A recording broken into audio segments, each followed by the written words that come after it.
All right. Chapter 15. When the world was shutting down because of COVID-19 virus, we were in the 3-month new baby cocoon. Fearing for our son's lung safety and our new infant, we isolated. While my oldest sister's family went on road trips to see the country, my new family thrived in our home. Unlike so many families, my family was fairly unaffected by the world shutting down. Our family already stayed home on a regular basis. Motherhood is naturally isolating, so I was a mother of two. I didn't need COVID-19 to make me feel trapped. Being a mother made me feel trapped. During both pregnancies, my father called regularly to check on me. Our relationship was familiar, but I kept him at a distance. He had done nothing to me as an adult for me to push him away. I kept him away, so there was no way he could hurt me or my children. I forgave, but I had not forgotten. Having seen my father with my nieces and nephews, I allowed him to see my children. He was gentle, and the infants usually fell asleep soundly on his large pillow of a belly. Conversation was kept light, but talking wasn't difficult when he came to visit alone. My father's father was hospitalized with cancer, and my concern was for the welfare of my grandmother. Her husband of over 50 years was near the end. My heart went out to her as I thought about myself in the future. I would hope that my granddaughter would be comforting, so I comforted my grandmother. I started putting small efforts towards the side of the family I had separated myself from. My husband's parents had started the habit of showing up without calling first. Boundaries had to be established firmly. I had to learn their language of love in order to appreciate who they are. Once I understood their love language, my frustration faded away. I was able to accept their gifts, including large amounts of untasty food, even though I know I'd never eat it. My husband told me that I taught him everything he knows about communication and emotions.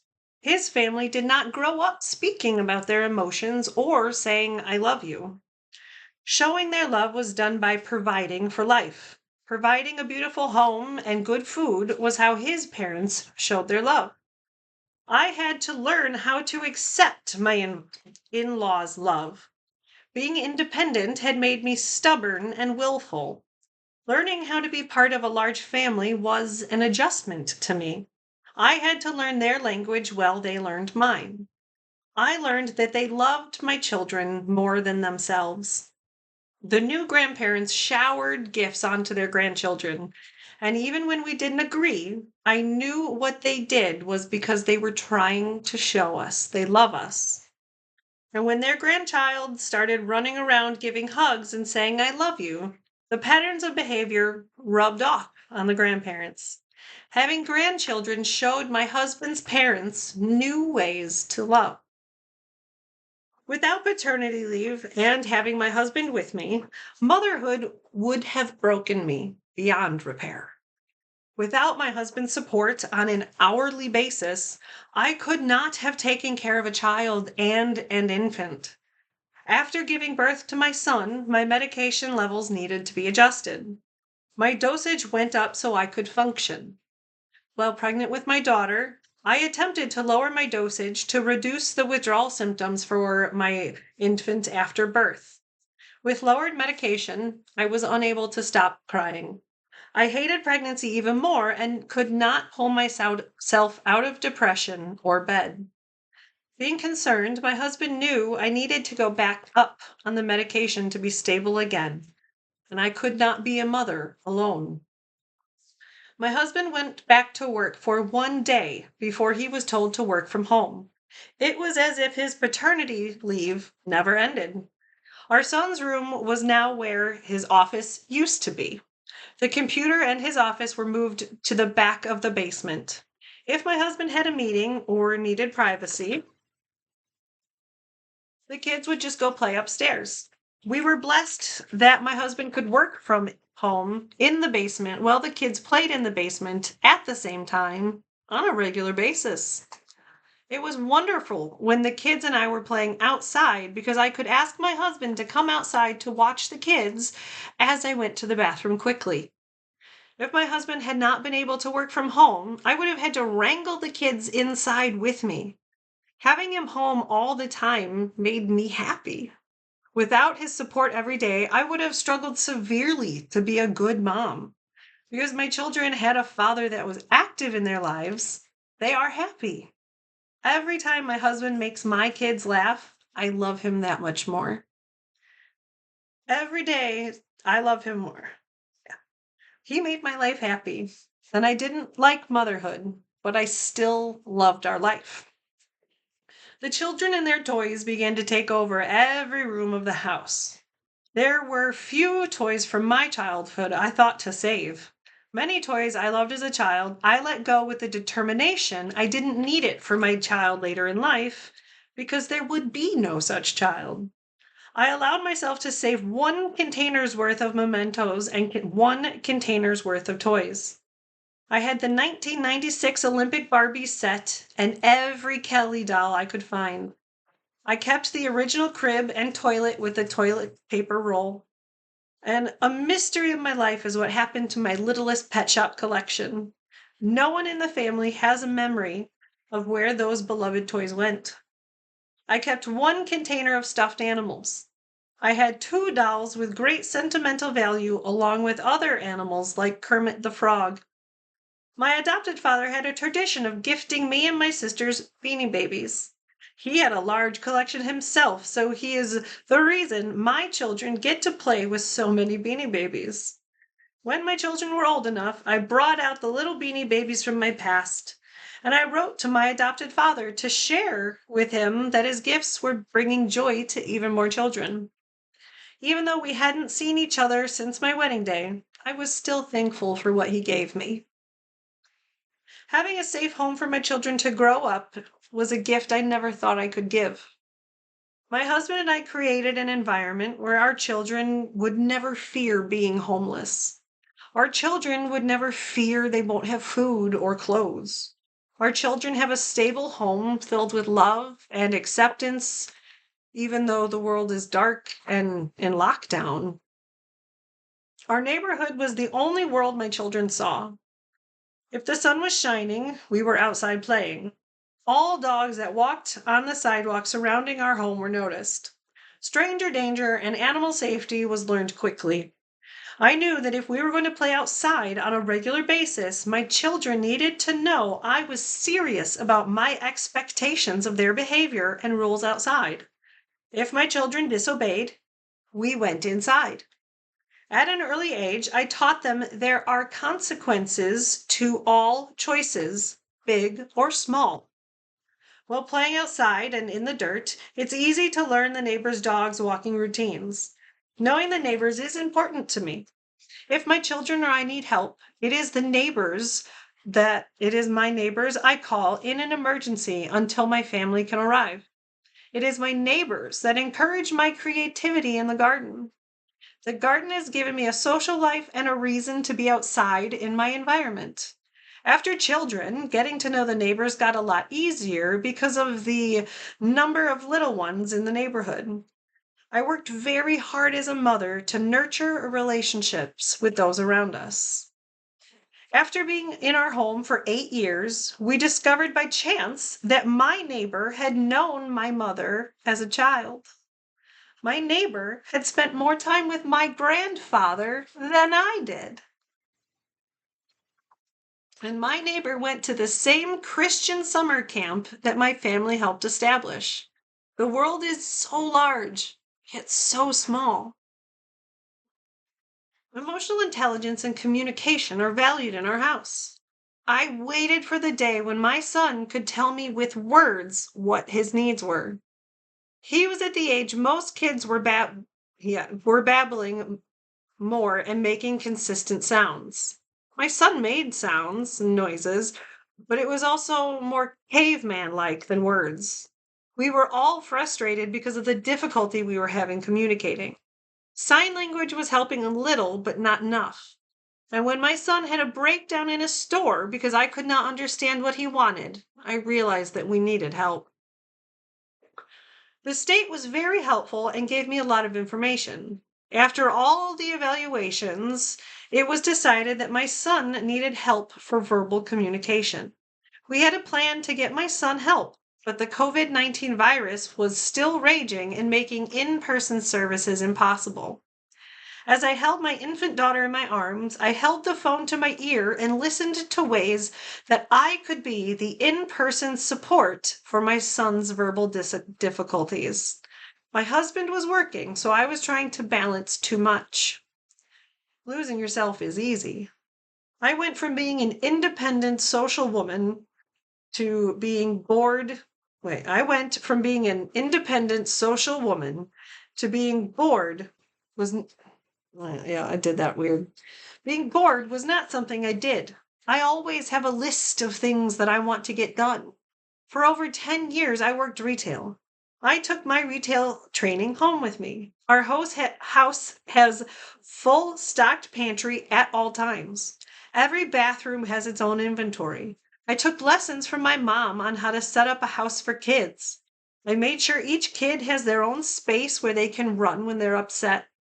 My room was my safe place, so my children would get the same. To get through the day, I mentally blocked the day in 3 shifts: morning, afternoon, and evening.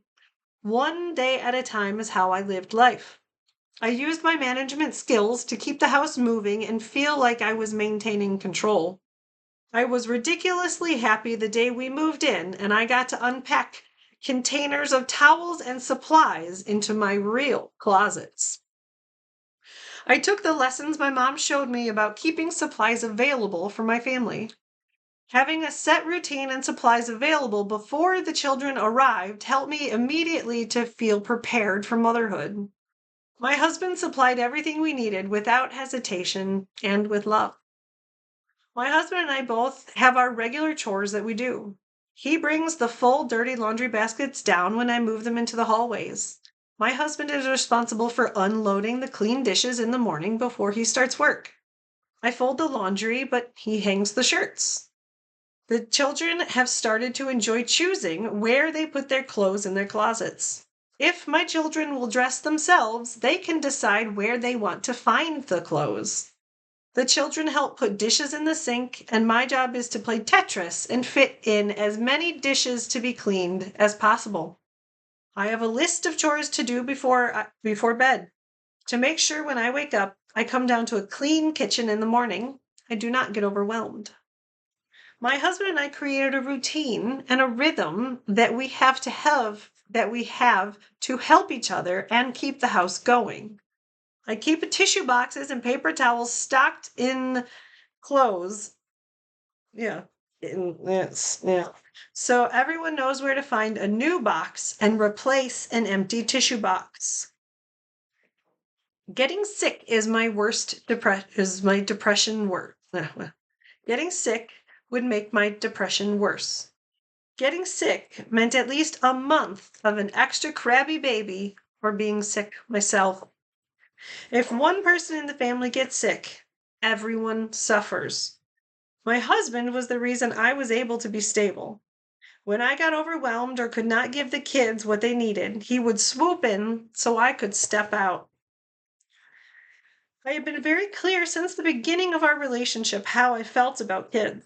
I had taken many psychology classes, so I understood their brains and physical development. I remembered a lot about being a child myself. I understood what the child is going through in my memory, but my adult brain feels differently. It became a battle with myself every day not to get annoyed with my children for just being children. Every day that passed, every growth spurt they had, I was that much happier. The older my children got, the happier my days became. I loved my children, but I hated being a mother. I hated how my emotions were tied to theirs. I don't want to cry more. I stopped watching any movies or television that made me cry. I do not need help crying. I need help laughing. My favorite things to watch were kids movies from my childhood. I had been listening to the Hamilton soundtrack on repeat while both of my children were in the womb. My children have not gone a day in their life without hearing a song created by Alan Menken or Lin-Manuel Miranda. While trapped in the house with children, music helped me heal.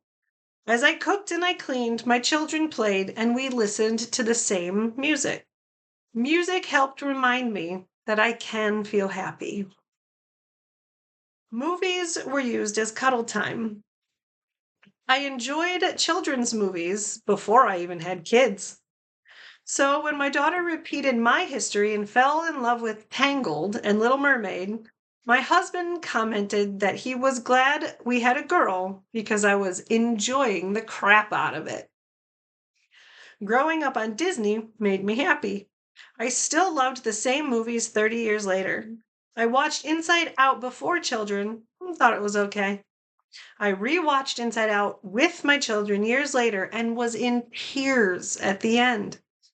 Being a mother helped me interpret movies I had seen before in a totally new lens. My children have watched Disney their whole lives.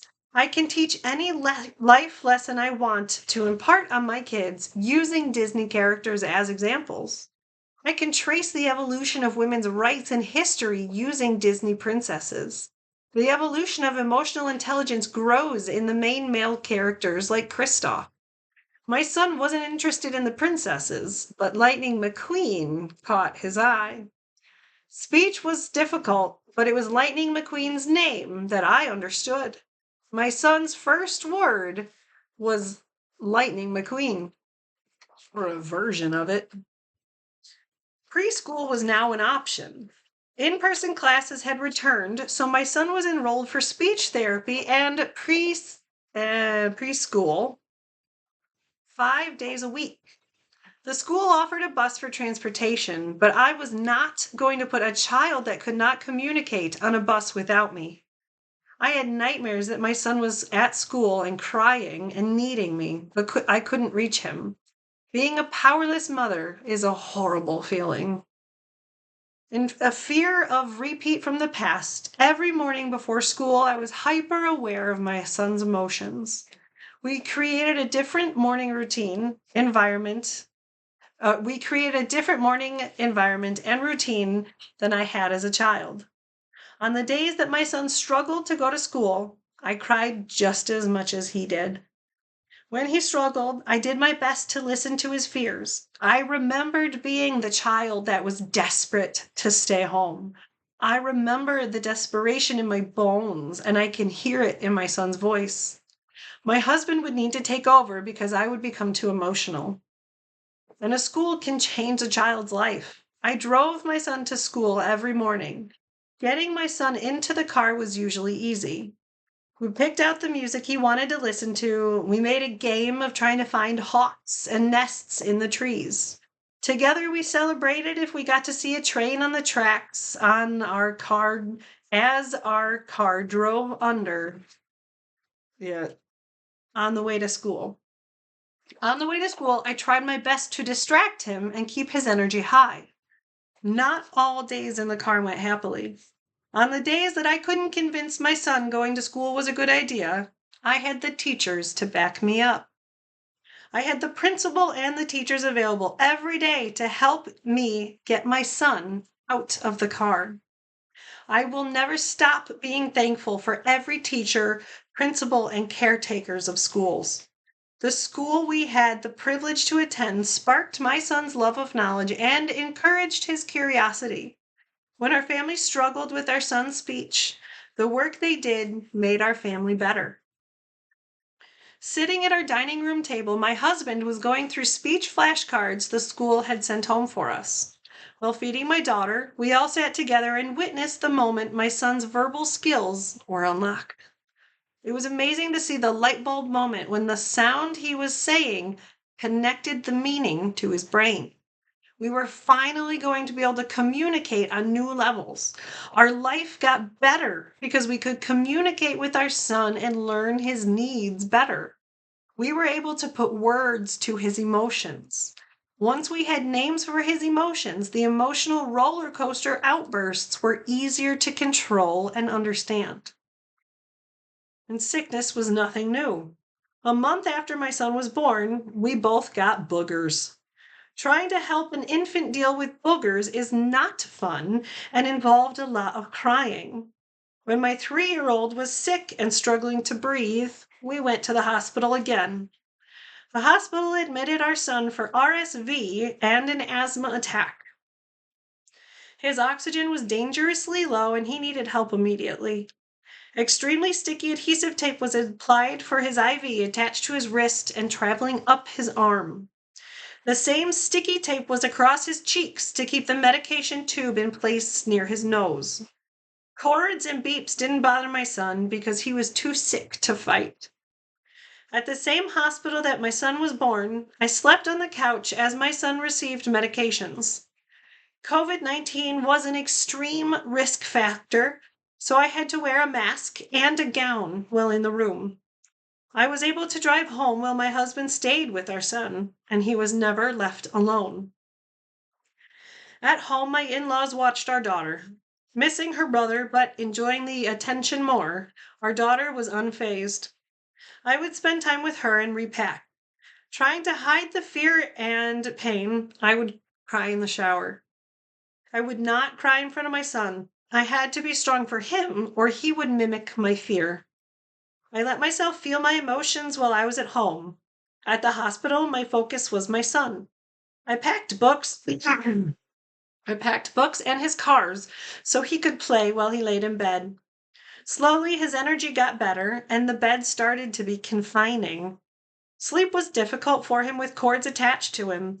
Wiggling and trying to get comfortable, many times he got tangled, so the nurses or I would have to untangle the sleeping child. During a break from the hospital at home, I realized that our daughter is showing similar symptoms our son had. Trying to avoid another hospitalization, I take my daughter to the doctor to get her medication. Leaving the hospital was traumatic. We were all ready to go home, but the needles and tape needed to be removed. My emotions already fragile, so I had to walk away as the tape was removed. I tried to block out the sounds of his screams. My husband had to help hold him down while the adhesive was removed from his sensitive skin.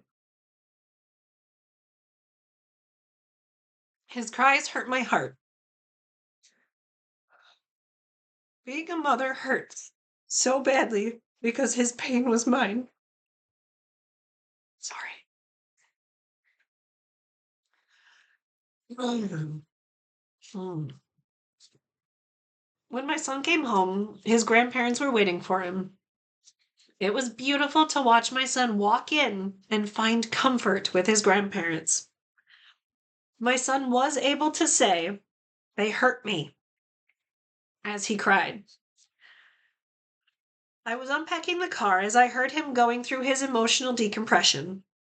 I was relieved that my son had the opportunity to talk to someone other than me. My son cried, I laid in the open trunk of our SUV, crying. Not wanting to go inside and hear my son crying, I waited outside until my husband arrived home. He held me as I cried, broken. Trying to get back to normal.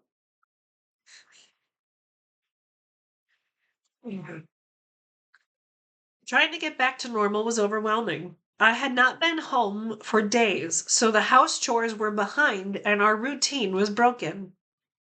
I needed to regain control of the house again. Using my management background, I took inventory of what I needed to get and what I needed to do. I was completely overwhelmed with the mess and chores. Children made regaining control impossible.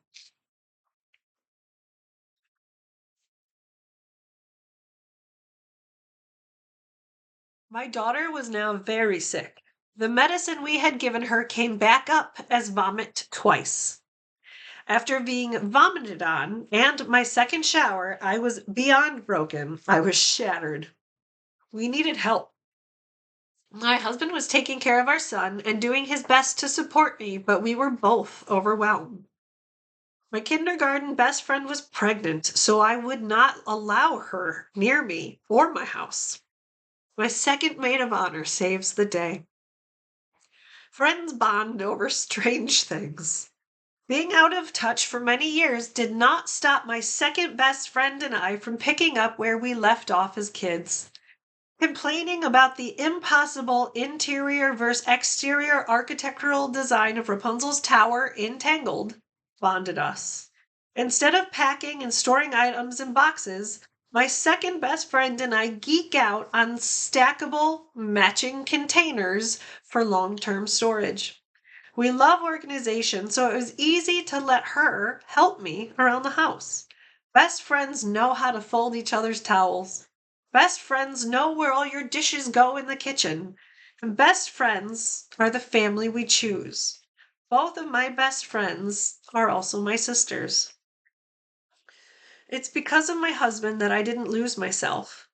When I got too upset or overwhelmed with the kids, he would tell me to go outside. Outside in my garden became my safe place. The nickname Radagast has been used many times to describe my behavior. Children could find me in the basement and in my room.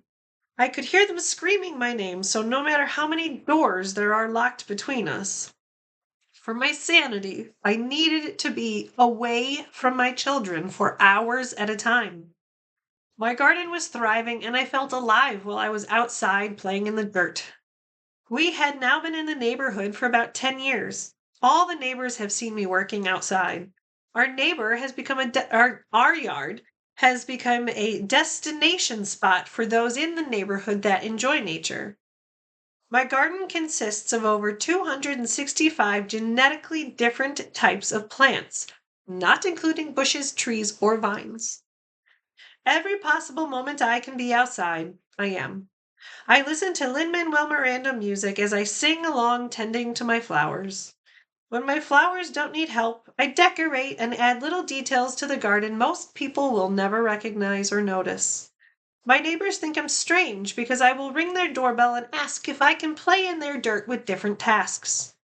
My garden becomes my way of expressing my creativity and appreciation.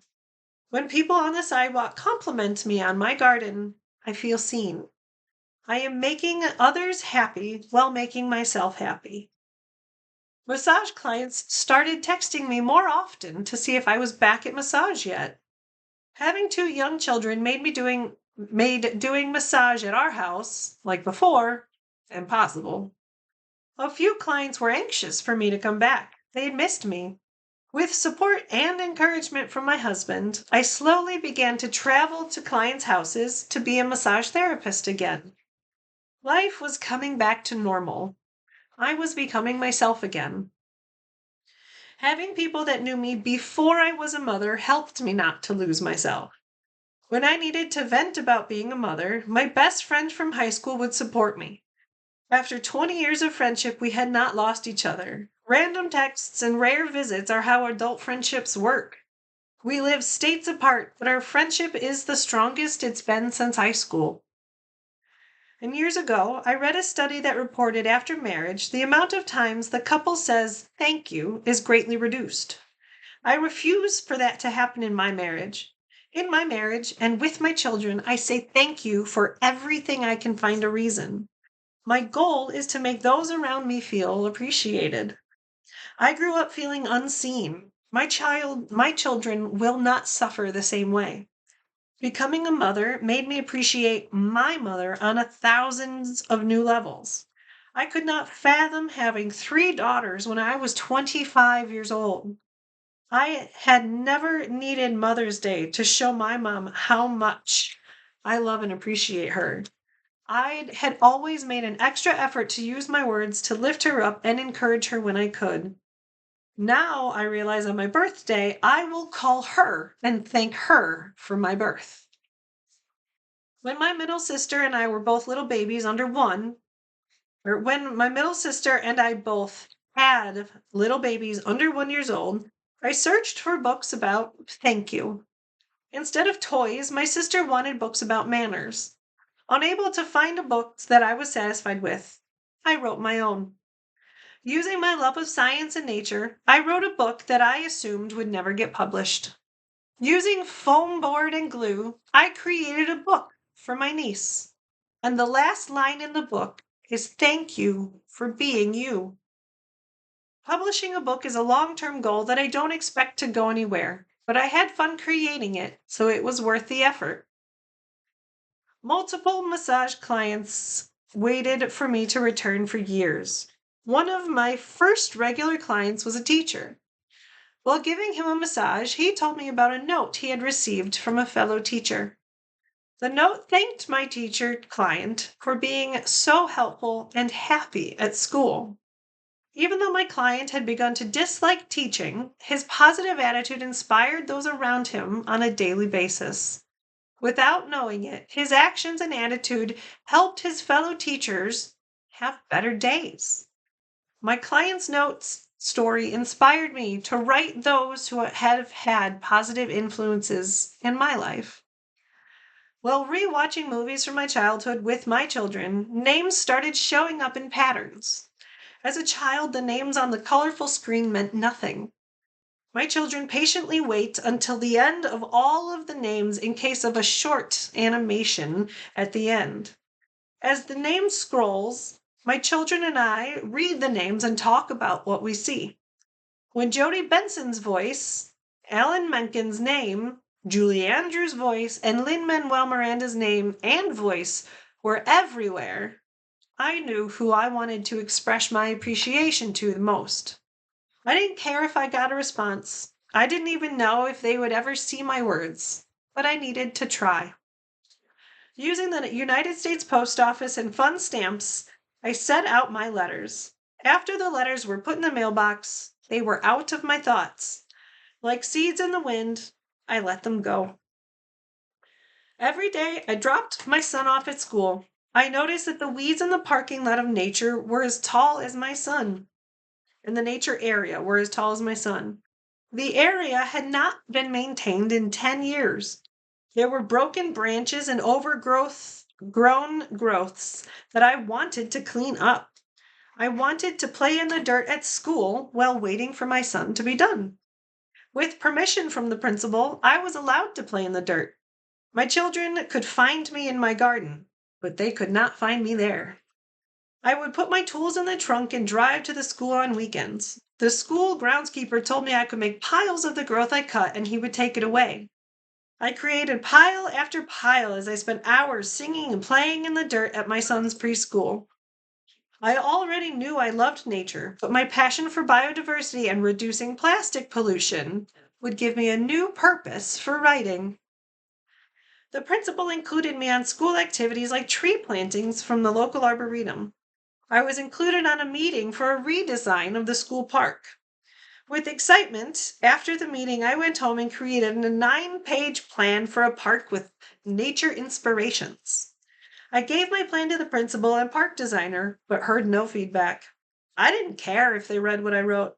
I had fun writing it. I never lost my passion for writing, but my creativity with words was reinvigorated. I had an idea that would not leave my brain. With all the time I've been spending in nature and learning about how the world functions, I've gotten frustrated with humans. The more I learned, the less I liked about how humans were treating Earth.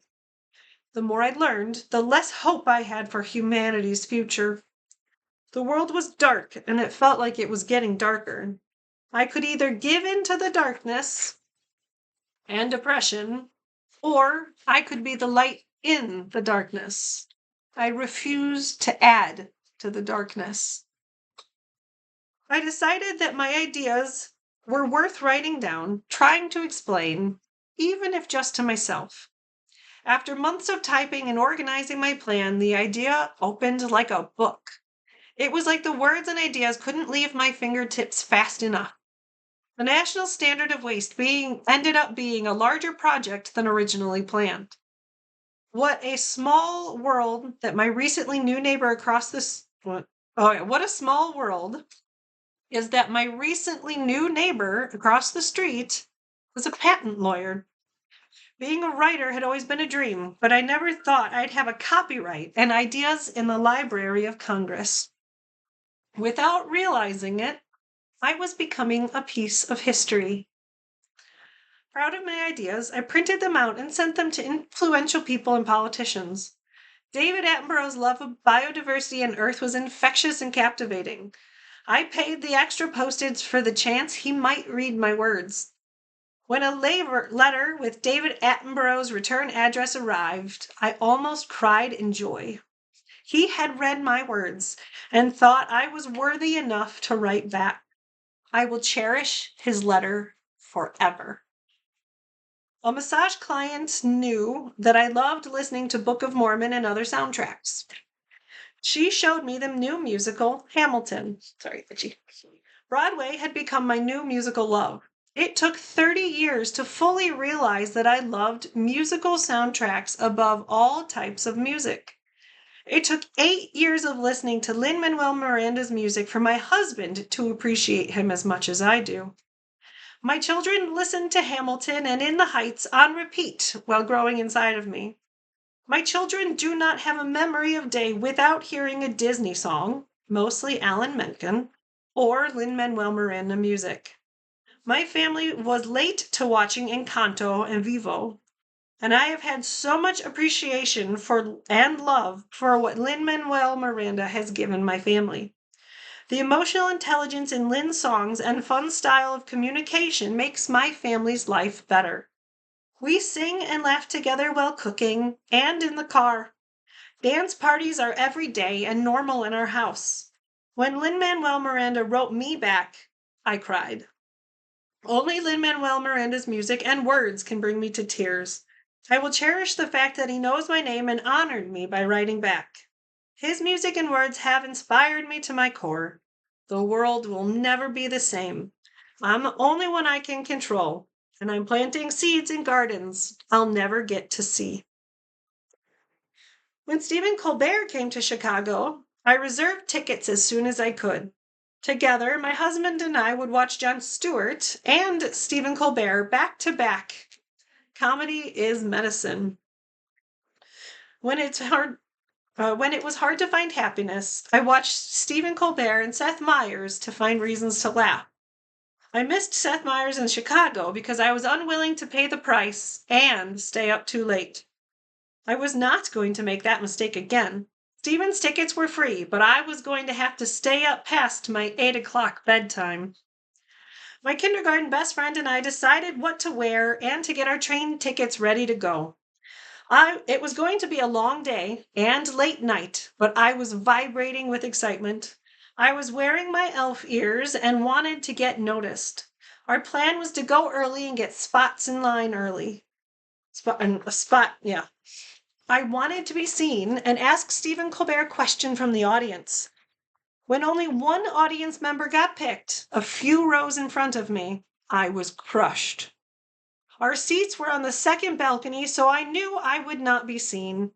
Elf ears or not, I was just another one of 4,000 people. I felt like a grain of sand on a beach that didn't matter. I am comfortable with that on a cosmic scale, that I am insignificant, but I didn't like just being a face in the crowd. I wanted to be the sun shining through the clouds. Being disappointed, drinking wine, and being out late is not a great combo. After 9 p.m., I wilted like a flower. After 11 p.m., I wept like a willow. I was not a good audience member as I tried to hold back my tears of disappointment, but knowing I expected too much from the experience. It was my own fault that I had preconceptions of what a movie moment ending with Stephen Colbert acknowledging me. Every morning before children, I would wake up, make coffee, and watch my morning comedy clips, starting my day with laughter as medicine. My morning routine had not changed much since high school. Time in the morning to mentally prepare for the day helps me be less overwhelmed.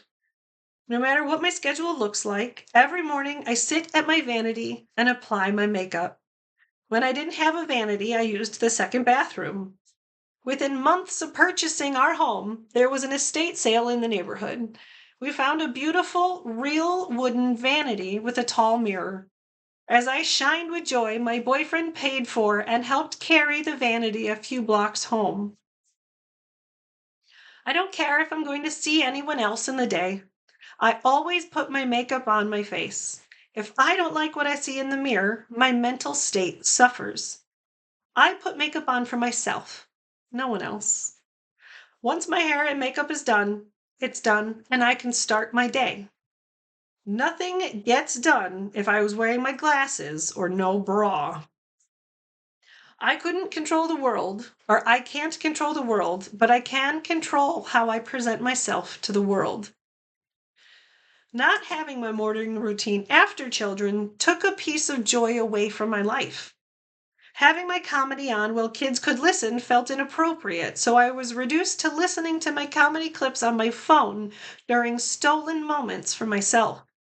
I understand why fathers take so long to poop. Having a lock on my bathroom door has saved my sanity.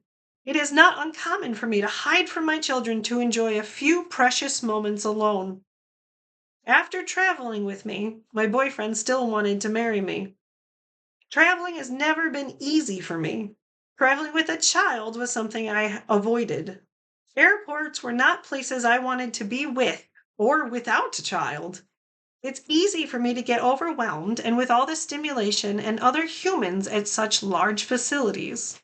Without my husband, I fear I would get lost and follow the wrong directions. Humanity is so horrible that I assume only horrible things would happen to me, a woman, alone.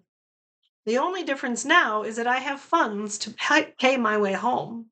I have a safety net provided by my husband. Our first family vacation as a family was to see my middle sister in Florida. Traveling with two large car seats and an overpacked bags is not a good combination. After 3 nights, the adults were ready to go home. After driving long hours, sitting on the plane long hours, and not having a regular routine for days, the whole family came home grumpy. When my second best friend was getting married, my children were old enough to be a part of the wedding party. Being in the wedding party myself, it was up to my husband to take care of the kids during the wedding weekend. The drive up was fun. Together, we listened to my husband's Finnish heavy metal music and the Bluey soundtrack. We sing Disney and enjoy searching for different state license plates. Technology is not offered in the car to our kids. It is impossible to look for hawks and birds' nests if you're looking down at a screen. In the car, it's a great place to use creativity and talk. At the house, I am distracted with my own projects. In the car, the kids have my attention. Having my attention is bittersweet, as we find out on the way home. Knowing the weather was going to be cold and rainy, I brought all the supplies needed. Our trunk was packed to the max because I wanted to be prepared, and I had so much to bring for getting ready. The amount of stuff we had to bring out of the car and into the hotel room was overwhelming.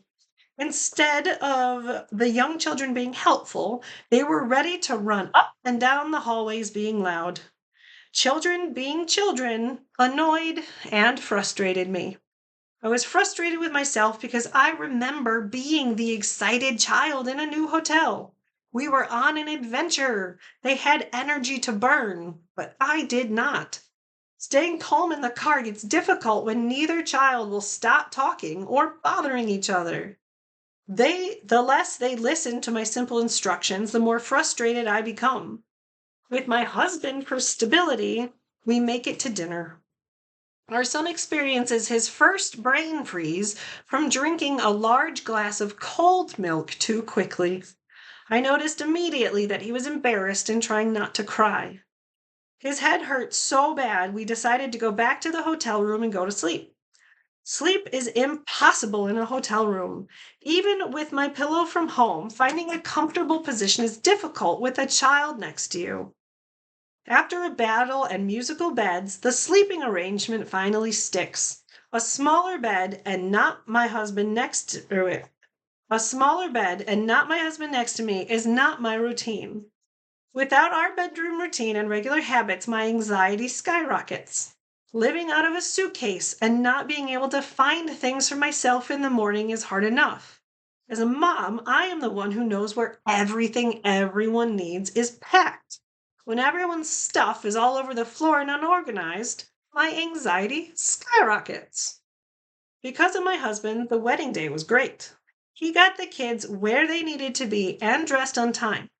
Their emotions were roller coasters without our regular routine. I was not the only one overwhelmed with all the changes and different people around us. I was not the only one suffering from lack of sleep. Our second night was worse than the first. Having already been on the edge of sickness, our daughter was now officially sick. Because of the rain and cold weather before the outdoor ceremony, our son was getting sick. My husband didn't drink the night before, but woke up with a headache. Mornings are not my strong suit, but I had to be the adult because my husband was unable to. We are a partnership, so when the other is sick, taking care of the children solo was required. At breakfast, I could not stop my eyes from leaking. I was so tired and emotionally empty. A stranger helped me make breakfast. I made sure my children got their food and went upstairs to start packing. By the time we said goodbye to the wedding party and got home, I hated my children. We had spent too much time together. I could not provide as a mother what they needed during those times. It took me a month to want to spend time with them again. I continued to take care of them and show them that I love them, but I did not like them. I did not like being their mother and the demands they placed on me. I didn't like how our emotions were connected. I didn't like how much they needed me and made me feel trapped. My father decided he wanted a large family vacation. His plan was to include his 3 daughters' families and his wife's 2 daughters' family. When the date and location of the trip was announced, I could not stop crying. Thinking about being in the same place as him for multiple nights was not possible without crying. Thinking about being in a contained space with that many people and children overwhelmed me. Both of my sisters were able to agree to the trip without a severe emotional reaction. I was the only family member not to bring their family on the trip. I trusted my instincts and decided against a family vacation with my father. Finding friends for your children that are also friends for parents is like dating all over again. There's a dance around the other parent to investigate if there's someone you want to share time with. It's a dance to find out the other parent's values and opinions before you trust them to care for your child on a play date.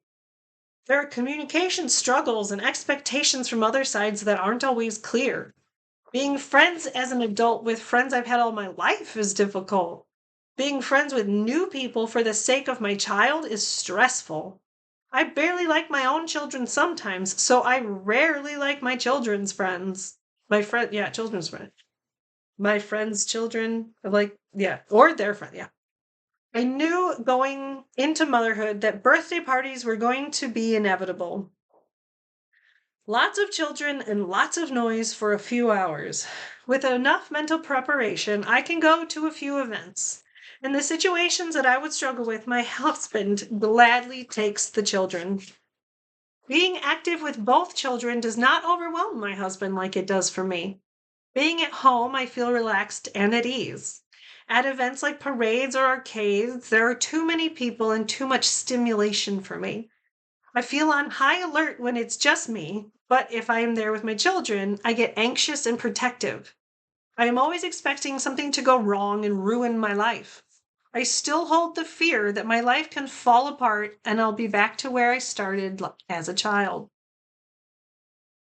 Anger and annoyance are usually the emotions I feel towards children, and I battle with myself every day to try and hide my frustrations.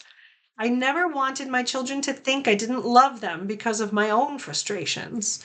I never wanted my children to think I didn't love them because of my own, It's not their fault they are kids. It's not their fault I agreed to this responsibility. It's not their fault their brain can't comprehend something. They did not choose to be born.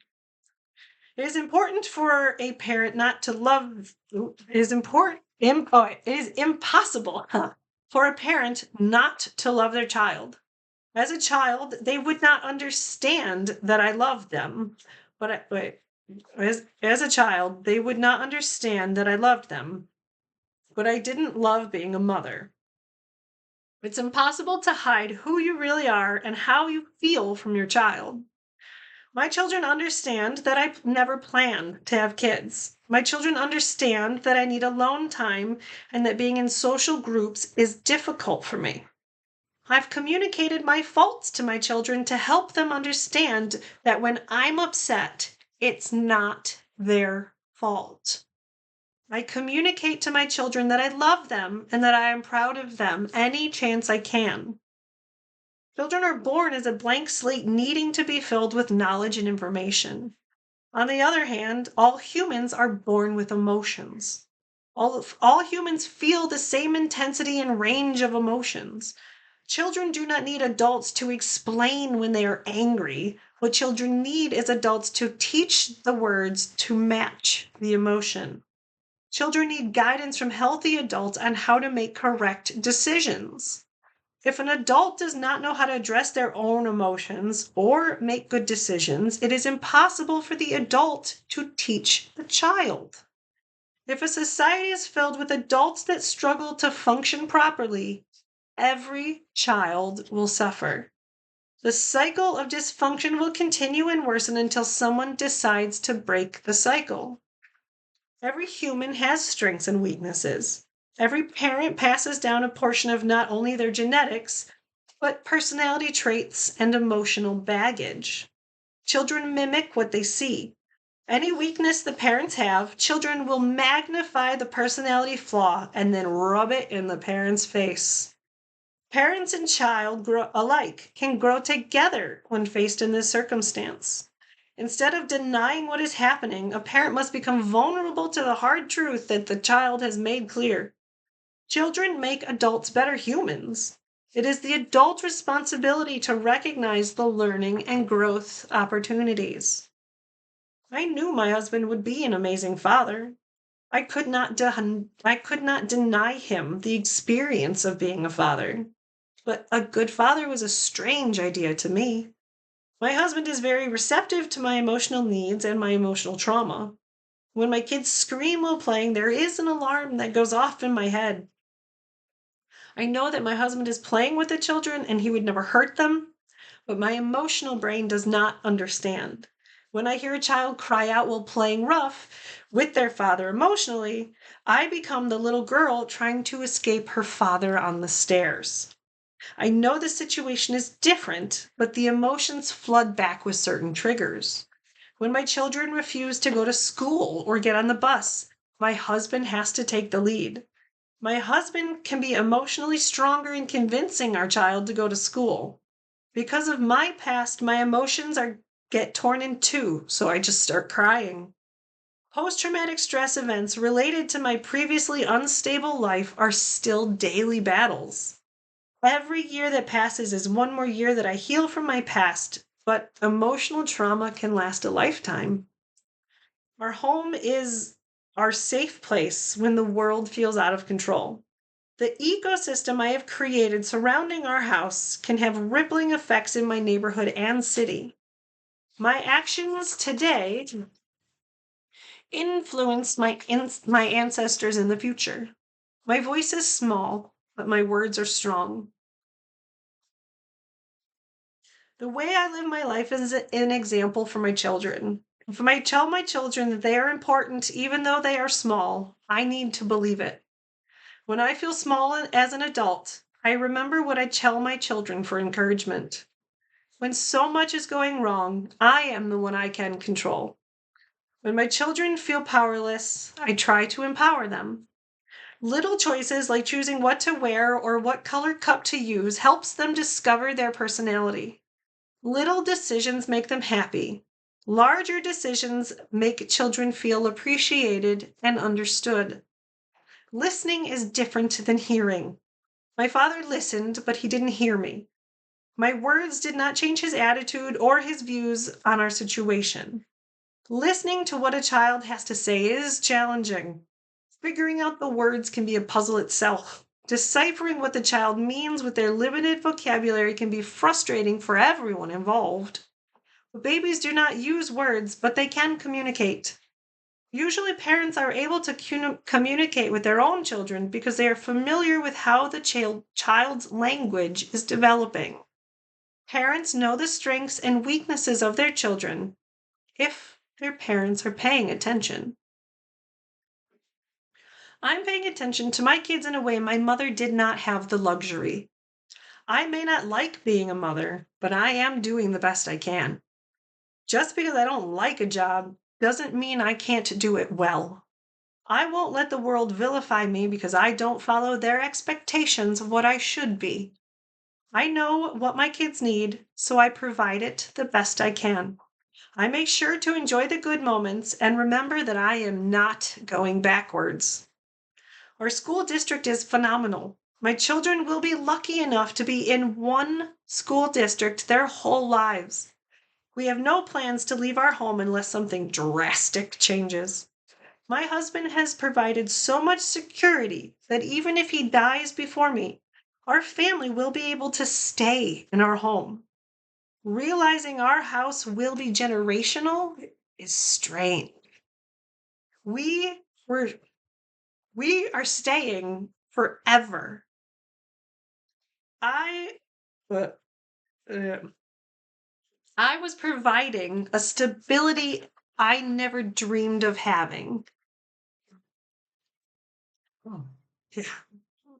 I am providing a stability that I never dreamed of having. I have given my children a better start to life than I had. For the first time in my life, I have a future I could plan for. I know what my address is going to be for the rest of my life. I have never known such a comforting thought. My children will grow up in one house. My grandchildren will visit our house and play under the vines I've planted. I will watch the trees grow and get big enough for my grandchildren to climb. Learning how to help me in the garden and care for the earth is a skill I will teach anyone who will listen. My grandchildren will care for the flowers I've planted if I can inspire enough love. Every seed that is created in my garden is hope for the future. My hope, or my home, and my garden are my legacy. I will not say that my children are my legacy. They will grow to be their own legacy. If I do my job as a mother correctly, my children will be ready and have the tools they need to leave our house. Moving out will be a celebration of growing up and being independent. My children will grow into adults that are kind and capable of making their own decisions. My children will always have a safety net that I never had. And I look forward to the days that I can have informed conversations with my children as adults. Because every day they are older, I am that much happier. Thank you. One last chapter. Almost done.